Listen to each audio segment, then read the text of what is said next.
नमस्कार बच्चों, तिवारी कोचिंग खालवा में आपका स्वागत है। मैं राजेश तिवारी। आज हम NCERT maths class 11th first chapter करेंगे, समुच्चय सेट्स। समुच्चय की डेफिनेशन: वस्तुओं के सुपरिभाषित संग्रह को समुच्चय कहते हैं। वेल डिफाइंड कलेक्शन सेट कहलाता है। सुपरिभाषित संग्रह को पहले हम समझें। यदि हमें कोई कथन दिया गया हो, कोई स्टेटमेंट दिया गया हो और अलग अलग व्यक्ति उस दिए गए कथन, उस दिए गए स्टेटमेंट को आंकड़ों के रूप में लिखें, डाटा के रूप में लिखें और सभी के आंकड़े एक समान आए, तो उस एक समान आंकड़ों को, डाटा को हम सुपरिभाषित संग्रह कहते हैं। और उस कंडीशन में वो सुपरिभाषित संग्रह समुच्चय कहलाता है, सेट कहलाता है। इसे हम एक उदाहरण के द्वारा समझें। अंग्रेजी वर्णमाला के स्वरों का संग्रह। अगर अलग अलग व्यक्ति अंग्रेजी वर्णमाला के स्वरों का संग्रह बनाएंगे तो भी वो ए, ई, आई और यू ही बनना है। सभी व्यक्तियों के द्वारा बनाए गए संग्रह यही आएंगे। अतः ये एक सुपरिभाषित संग्रह है, इसलिए इसे हम समुच्चय कहेंगे। अब ऐसा संग्रह जो सुपरिभाषित नहीं है। विश्व के सर्वश्रेष्ठ 11 बल्लेबाजों का संग्रह। विश्व के सर्वश्रेष्ठ 11 बल्लेबाज मेरे अनुसार कुछ और हो सकते हैं, आपके अनुसार कुछ और हो सकते हैं, किसी अन्य व्यक्ति के अनुसार कुछ और हो सकते हैं। तो अलग अलग व्यक्तियों के लिए सर्वश्रेष्ठ 11 बल्लेबाज अलग अलग हो सकते हैं। चूँकि एक जैसा कलेक्शन नहीं आ रहा है, एक जैसा संग्रह नहीं आ रहा है, इसलिए ये सुपरिभाषित संग्रह नहीं है और इसलिए ये समुच्चय भी नहीं है। समुच्चयों के उदाहरण: प्राकृत संख्याओं का समुच्चय। हमें पता है 1 से लेकर अनंत तक होती हैं। ये संख्याएं फिक्स हैं, इसलिए ये सुपरिभाषित है, समुच्चय है। समप्राकृत संख्याओं का समुच्चय 2, 4, 6, 8 डैश डैश डैश अनंत तक, ये सुपरिभाषित संग्रह है, ये समुच्चय है। इसके बाद हम देखते हैं अवयव है या अवयव नहीं है। किसी समुच्चय के अंदर लिखे गए आंकड़े उसके अवयव कहलाते हैं। जैसे कि ए, ई, आई, ओ, यू, ये जो ए लिखा गया है ये समुच्चय ए का अवयव है, ये अवयव है का चिन्ह है। ई समुच्चय ए का अवयव है। जे समुच्चय ए में नहीं है, तो जे समुच्चय ए का अवयव नहीं है। तो अवयव है को हम इस चिन्ह से लिखते हैं और अवयव नहीं है को हम इस चिन्ह से दिखाते हैं। ये मैंने यहाँ पर लिख दिया है। अब समुच्चयों को निरूपित करने के लिए, दर्शाने के लिए लिखने की विधियाँ। समुच्चयों को निरूपित करने की 2 विधियाँ होती हैं, लिखने की 2 विधियाँ होती हैं। एक होती है सारणीबद्ध रूप, रोस्टर फॉर्म, इंग्लिश में से टेबुलर फॉर्म कहते हैं, और दूसरी होती है समुच्चय निर्माण रूप, सेट बिल्डर फॉर्म। तो पहले हम देखें समुच्चयों का सारणीबद्ध रूप, रोस्टर फॉर्म, टेबुलर फॉर्म। यदि हम आंकड़ों को कॉमा लगाकर अलग अलग लिख सकें, किसी समुच्चय के अवयवों को कॉमा लगाकर अलग अलग लिख सकें, तो समुच्चय का ऐसा रूप सारणीबद्ध रूप कहलाता है। जैसे यहाँ पर ए, ई, आई, ओ, यू, प्रत्येक अवयव कॉमा लगाकर अलग अलग लिखा गया है, अतः ये समुच्चय का सारणीबद्ध रूप है। एक अन्य उदाहरण, समुच्चय बी दिया है, उसके अवयव दिए हैं 1, 2, 3, 4 डैश डैश डैश, प्रत्येक अवयव को कॉमा लगाकर अलग अलग लिख दिया गया है। तो जब किसी समुच्चय के अवयवों को कॉमा लगाकर अलग अलग लिख दिया जा सके तो समुच्चय का ऐसा रूप सारणीबद्ध रूप कहलाता है। इसके बाद आता है समुच्चय निर्माण रूप, सेट बिल्डर फॉर्म। सारणीबद्ध रूप को जब हम कथन के रूप में लिख दें, स्टेटमेंट के रूप में लिख दें, परिभाषा के रूप में लिख दें, फार्मूले के रूप में लिख दें, तब वो रूप समुच्चय निर्माण रूप कहलाता है, सेट बिल्डर फॉर्म कहलाता है। जैसे हमें यहाँ पर एक एग्जांपल दिया गया है ए, ई, आई, ओ, यू, ये सारणीबद्ध रूप है। इसको यदि हमें समुच्चय निर्माण रूप में लिखना है तो हमें पता है ए, ई, आई, ओ, यू क्या है, ये स्वर है अंग्रेजी वर्णमाला के। तो इसको लिखने का तरीका ये होगा कि इनको थोड़ी देर के लिए हमने एक्स मान लिया। अब हम बताएंगे कि ये एक्स क्या है। ये एक्स अंग्रेजी वर्णमाला के स्वर हैं। तो समुच्चय निर्माण रूप में ये इस प्रकार से लिखा जाएगा, ये सभी अवयव थोड़ी देर के लिए एक्स हैं, जबकि ये जबकि का चिन्ह है। एक्स क्या है? अंग्रेजी वर्णमाला का एक स्वर है। एक अन्य उदाहरण समुच्चय बी दिया है 1 2 3 4 डैश डैश डैश। इन सभी अवयवों को हमने थोड़ी देर के लिए एक्स मान लिया। अब हम बताएंगे कि एक्स क्या है। तो हमें पता है ये एक्स प्राकृत संख्या है, तो समुच्चय निर्माण रूप में इसको हम इस प्रकार से लिख देंगे, एक्स, ये सब एक्स है, जबकि एक्स प्राकृत संख्या है। तो हमें एग्ज़ाम में सारणीबद्ध रूप से समुच्चय निर्माण रूप में और समुच्चय निर्माण रूप से सारणीबद्ध रूप में चेंज करने के लिए आता है। समुच्चय का चाहे सारणीबद्ध रूप हो चाहे समुच्चय निर्माण रूप हो, मझले कोष्ठक में ही लिखा जाता है। समुच्चयों के कुछ अन्य तथ्य। किसी समुच्चय में एक अवयव सिर्फ एक ही बार आता है, कोई भी अवयव दो बार नहीं आता। जैसे समुच्चय ए में देखें, ए ई आई ओ यू, कोई भी अवयव दो बार नहीं आया है, एक अवयव एक ही बार आया है। समुच्चय बी में 1 2 3 4, कोई भी अवयव दो बार नहीं आया है, एक अवयव एक ही बार आया। डैश डैश डैश है तो 5 6 7 8 ऐसे कंटिन्यू चलता रहेगा।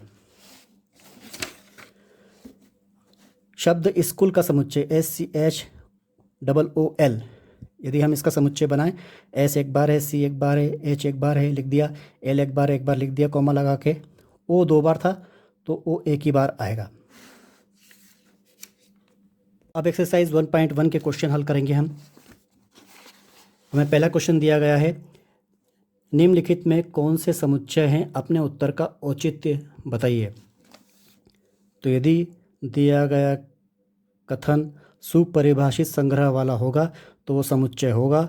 यदि दिया गया कथन सुपरिभाषित संग्रह वाला नहीं होगा तो वो समुच्चय नहीं होगा। पहला दिया है, जे अक्षर से प्रारंभ होने वाले वर्ष के सभी महीनों का संग्रह। हमें पता है जे अक्षर से प्रारंभ होने वाले वर्ष के महीने सिर्फ जनवरी, जून और जुलाई ही होते हैं। अलग अलग व्यक्ति भी यदि इसका संग्रह बनाएंगे, इसके आंकड़े लिखेंगे, इसके नाम लिखेंगे, तो यही लिखेंगे जनवरी, जून और जुलाई, क्योंकि एक जैसे आंकड़े हैं सभी के लिए, अतः ये सुपरिभाषित संग्रह है और इसीलिए ये समुच्चय है। भारत के 10 सबसे अधिक प्रतिभाशाली लेखकों का संग्रह। ये 10 प्रतिभाशाली लेखक मेरी पसंद के अलग हो सकते हैं, आपकी पसंद के अलग हो सकते हैं, किसी तीसरे व्यक्ति की पसंद के अलग हो सकते हैं। तो अलग अलग व्यक्तियों के लिए ये अलग अलग हो सकते हैं, एक जैसे नहीं आ रहे हैं आंकड़े, इसलिए ये सुपरिभाषित संग्रह का उदाहरण नहीं है और इसीलिए ये समुच्चय भी नहीं है। विश्व के सर्वश्रेष्ठ 11 बल्लेबाजों का संग्रह, ये उदाहरण हम देख चुके हैं। मेरी पसंद के सर्वश्रेष्ठ 11 बल्लेबाज कोई और हो सकते हैं, आपकी पसंद के 11 बल्लेबाज कुछ अलग हो सकते हैं, किसी अन्य व्यक्ति की पसंद के 11 बल्लेबाज कुछ अलग हो सकते हैं। चूँकि एक जैसे नहीं आ रहे हैं इसलिए ये सुपरिभाषित संग्रह नहीं है और इसीलिए ये समुच्चय भी नहीं है। यदि यहाँ पर वो ये कहता कि 50 से ज़्यादा शतक बनाने वाले बल्लेबाजों का संग्रह, तब 50 से ज़्यादा शतक बनाने वाले बल्लेबाजों की संख्या फिक्स है, उनके नाम फिक्स हैं। अब अलग अलग व्यक्ति जो कलेक्शन बनाते वो एक जैसे आते और तब वो सुपरिभाषित संग्रह होता और तब वो समुच्चय होता। लेकिन अभी यहाँ पर ऐसा नहीं है। आपकी कक्षा के सभी बालकों का संग्रह, आपकी कक्षा के सभी बालकों का जो संग्रह है वो सुनिश्चित है, वो फिक्स है, टीचर के रजिस्टर में सभी बालकों के नाम लिखे गए हैं, इसलिए वो सुपरिभाषित है, इसलिए ये समुच्चय है। 100 से कम सभी प्राकृत संख्याओं का संग्रह, ये संख्याएं फिक्स होती हैं, सुपरिभाषित है, समुच्चय है। लेखक प्रेमचंद द्वारा लिखित उपन्यासों का संग्रह, उन्होंने कुछ निश्चित संख्या में ही उपन्यास लिखे हैं, उनकी संख्या फिक्स है और इसीलिए वो सुपरिभाषित है, इसलिए ये समुच्चय है। सभी सम पूर्णांकों का संग्रह, ये फिक्स हैं संख्याएं, इसलिए सुपरिभाषित हैं, समुच्चय है। इस अध्याय में आने वाले प्रश्नों का संग्रह, उनकी संख्या भी निश्चित है, इसलिए सुपरिभाषित संग्रह हो गया और इसीलिए ये समुच्चय है। विश्व के सबसे अधिक खतरनाक जानवरों का संग्रह, मेरे हिसाब से खतरनाक जानवर कुछ और हो सकते हैं, आपके हिसाब से खतरनाक जानवर कुछ और हो सकते हैं, किसी अन्य व्यक्ति के हिसाब से खतरनाक जानवर कोई अलग हो सकते हैं। अलग अलग व्यक्तियों के लिए खतरनाक जानवर अलग अलग आ रहे हैं, इसलिए ये सुपरिभाषित नहीं है और इसीलिए ये समुच्चय भी नहीं है। सेकंड क्वेश्चन है, मान लीजिए समुच्चय ए हमें दिया गया है 1 2 3 4 5 6, रिक्त स्थानों में प्रतीक अवयव है अथवा अवयव नहीं है भरिए। तो ये हमें समुच्चय दिया गया है 1 2 3 4 5 6। तो 5 के बारे में पूछा है कि 5 ए का अवयव है या नहीं है, तो 5 समुच्चय ए में है इसलिए 5 अवयव है। 8 के बारे में पूछा है कि 8 अवयव है या नहीं है, तो इस समुच्चय में कहीं पर भी 8 नहीं है इसलिए 8 अवयव नहीं है। इसी प्रकार से 0 0 इसमें कहीं पे भी नहीं था तो 0 अवयव नहीं है। 4 समुच्चय ए में है इसलिए 4 अवयव है। 2 समुच्चय ए में है 2 अवयव है। 10 समुच्चय ए में कहीं पर भी नहीं है तो 10 समुच्चय ए का अवयव नहीं है। तीसरा क्वेश्चन है निम्नलिखित समुच्चयों को रोस्टर रूप में लिखिए। ये एक महत्वपूर्ण सवाल है। समुच्चय ए हमें दिया गया है, समुच्चय निर्माण रूप में दिया गया है, इसको सारणीबद्ध रूप में करना है, रोस्टर रूप में करना है। x जबकि x एक पूर्णांक है और ऋण 3 छोटा है x से और x छोटा है 7 से।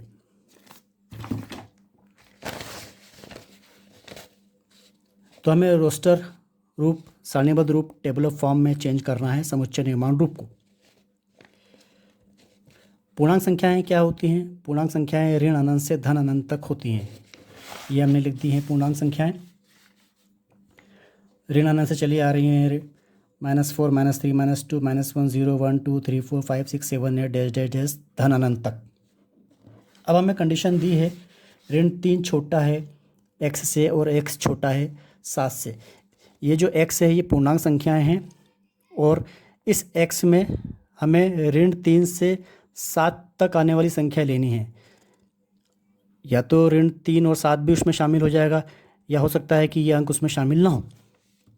हमें ये देखना होगा कि यहाँ पर कौन सा चिन्ह दिया है। यहाँ पर चिन्ह दिया है छोटा है का, इसका मतलब ऋण 3 और 7 शामिल नहीं है। इनके बीच के जितने भी पूर्णांक संख्या हैं वो सभी x हैं। ऋण 3 छोटा है x से और x छोटा है 7 से। ऋण 3 छोटा है x से, इसका मतलब ये हुआ कि x बड़ा है ऋण 3 से, तो ऋण 3 से बड़ी वाली संख्याएं x होंगी। तो ऋण 3 से बड़ी वाली संख्या यहाँ से स्टार्ट होती है ऋण 2 से।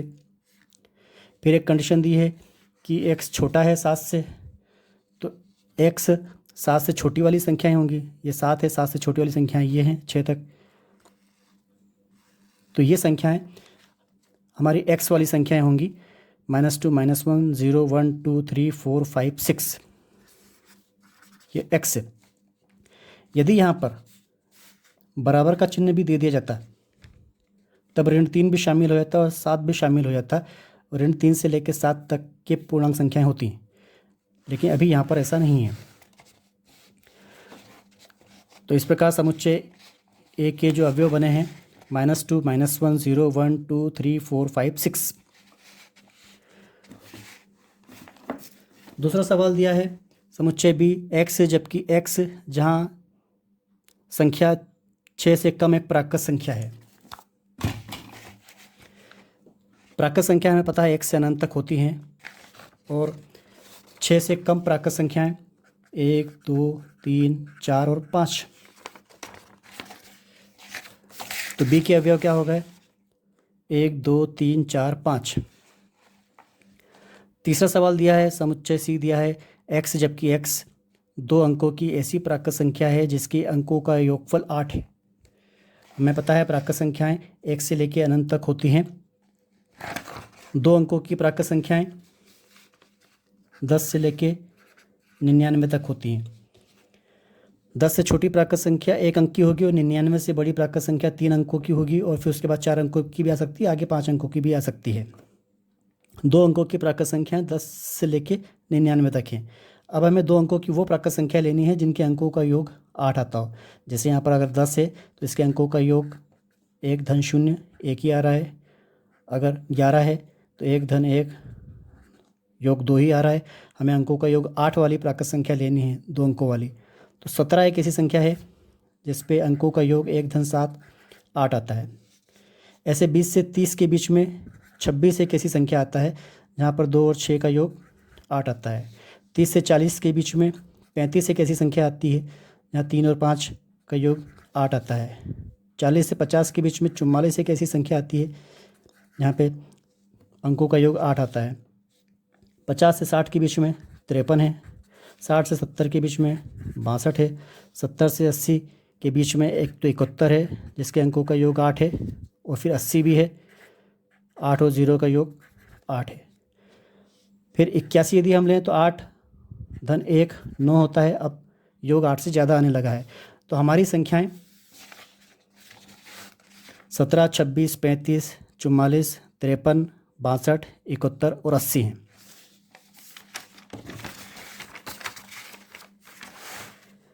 इसके बाद है चौथा सवाल, समुच्चय डी दिया है x, जबकि x एक अभाज्य संख्या है जो 60 की भाजक है, एक प्राइम नंबर है जो 60 को डिवाइड करती है। अभाज्य संख्या क्या होती है?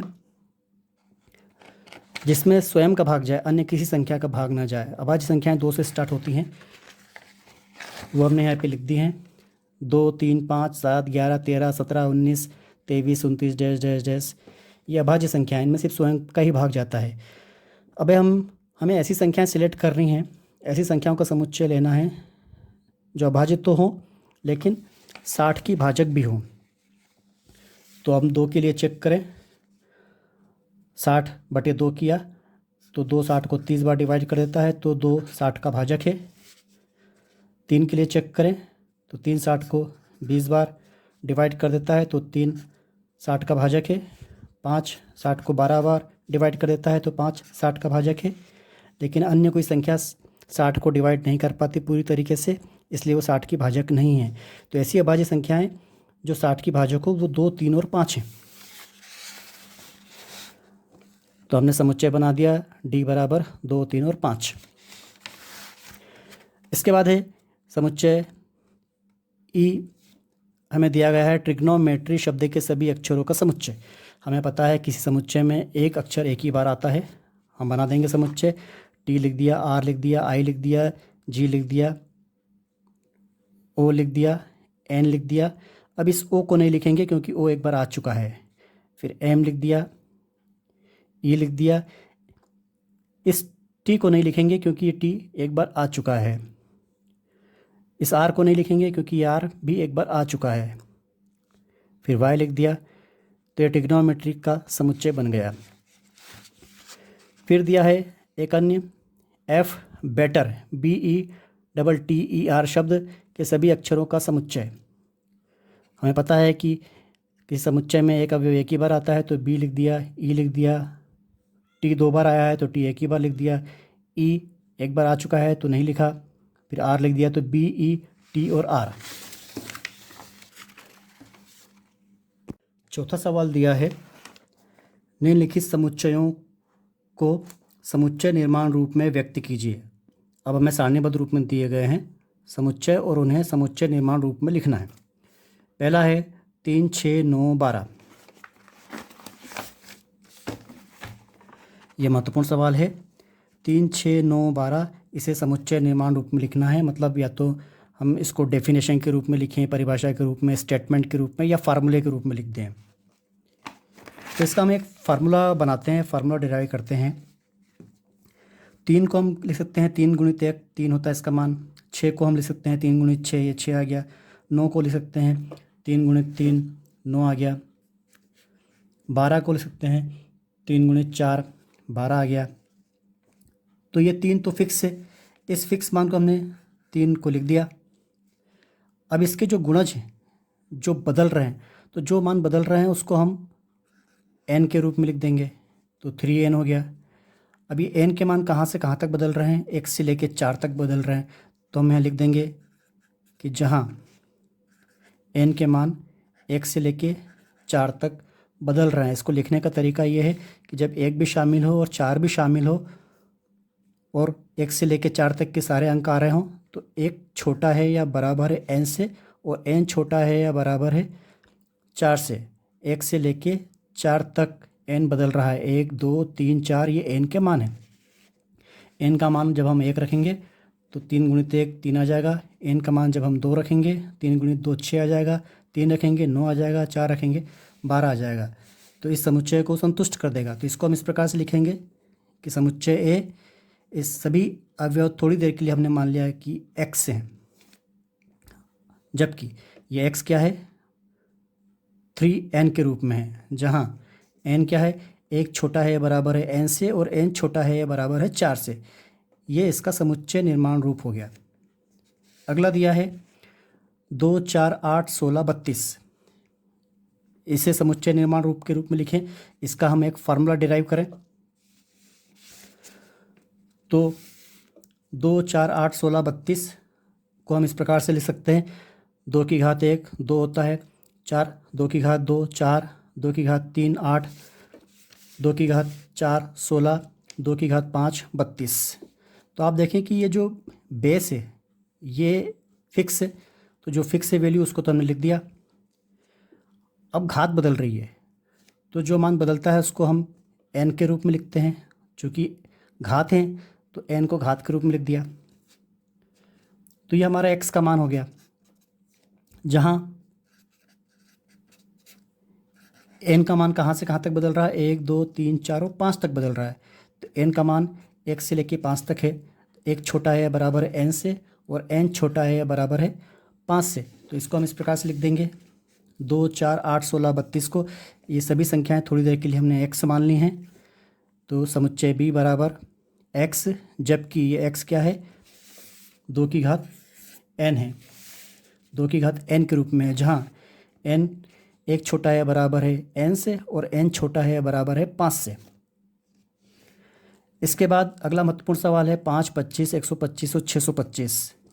इसके लिए हम फार्मूला डिराइव करें तो 5 को हम 5 की घात 1 लिख सकते हैं, 25 को 5 की घात 2, 125 को 5 की घात 3, 625 को 5 की घात 4। तो आप देखें कि ये जो बेस है ये तो फिक्स है 5, तो जो फिक्स मान है उसको तो हमने लिख दिया। घात इसकी बदल रही है तो जो मान बदल रहा है उसको हम n के रूप में लिखते हैं, वो घात है तो घात लिख दिया n का मान 1 से लेके 4 तक बदल रहा है तो n का मान 1 से लेके 4 तक है। तो एक छोटा है बराबर है n से और n छोटा है बराबर है 4 से। तो ये हमारा x का मान हो गया। इसे हम इस प्रकार से लिख देंगे c बराबर, इस सभी मानों को थोड़ी देर के लिए हमने x मान लिया तो x, जबकि ये x क्या है, ये 5 की घात n के रूप में है, जहाँ n का मान 1 से लेके 4 तक है। एक छोटा है बराबर है n के और n छोटा है बराबर है 4 के। इसके बाद अगला दिया हुआ है 2 4 6 डैश डैश डैश। तो इसे आप क्या लिखेंगे,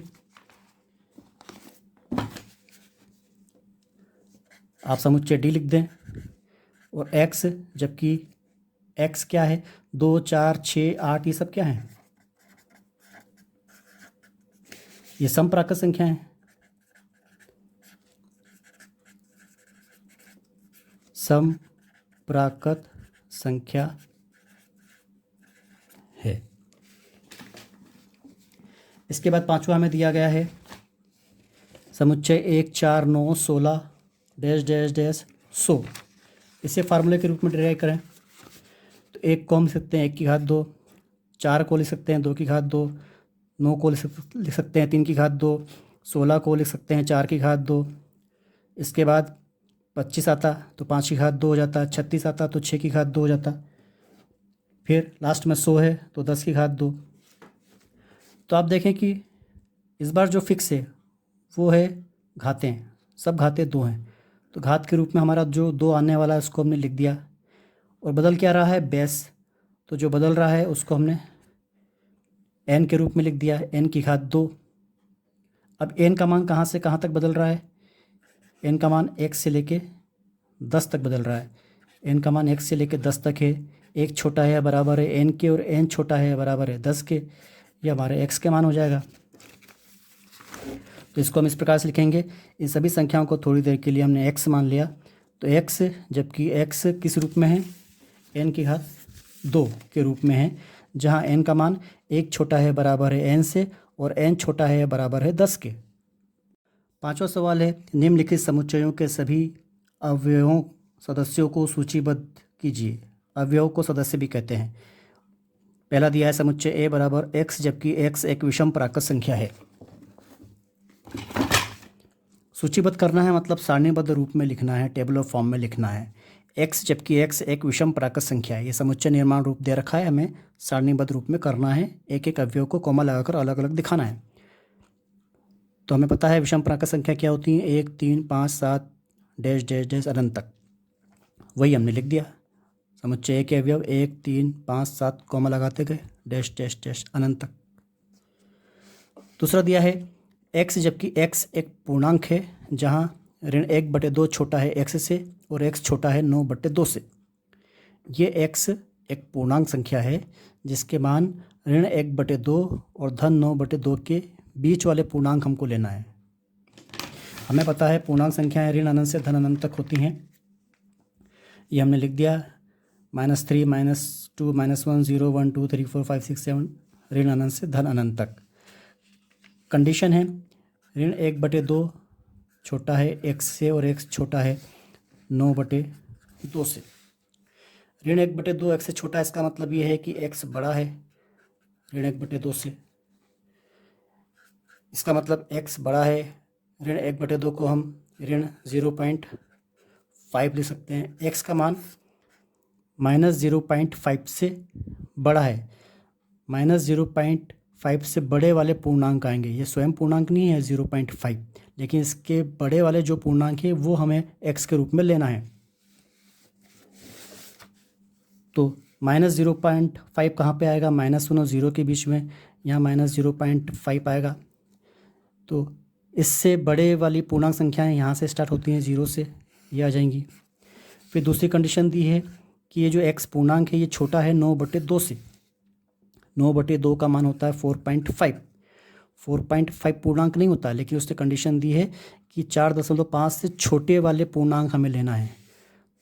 तो 4.5 कहाँ होगा, 4 और 5 के बीच में, यहाँ पे 4.5 होगा। तो 4.5 से छोटे वाले पूर्णांक में ये 4 तक के आ जाएंगे। तो x के मान 0 1 2 3 और 4 हो जाएंगे। तो ये हमने यहाँ पे लिख दिए, समुच्चय b के अवयव हो जाएंगे 0 1 2 3 4। c दिया है x, जबकि x एक पूर्णांक है जहाँ x² छोटा है या बराबर है 4 के। पूर्णांक संख्या हमें पता है ऋण अनंत से धन अनंत तक होती हैं। तो अगर ऋण 3 का वर्ग करें, जो कि यहाँ पे कंडीशन दी है, x का वर्ग 4 से छोटा आना चाहिए या 4 के बराबर आना चाहिए। ऋण 3 का वर्ग करेंगे तो 9 आता है, जो कि 4 से बड़ा हो जाता है, इसलिए ये संख्या नहीं आएगी। ऋण 2 का वर्ग करें तो वो 4 आता है, जो इस कंडीशन को फुलफ़िल करता है कि x की घात 2 बराबर है 4 के, तो 4 आ जाएगा। ऋण 1 का वर्ग करें तो 1, जो कि 4 से छोटा होता है, इसलिए ये भी आ जाएगा। 0 भी आ जाएगा क्योंकि 4 से छोटा होता है, 0 का वर्ग 0 होता है। 1 का वर्ग करेंगे तो 1 होता है, 4 से छोटा होने के कारण आ जाएगा। 2 का वर्ग 4 होता है, 4 के बराबर होने के कारण आ जाएगा, क्योंकि कंडीशन में छोटा है या बराबर है, दोनों कंडीशन है।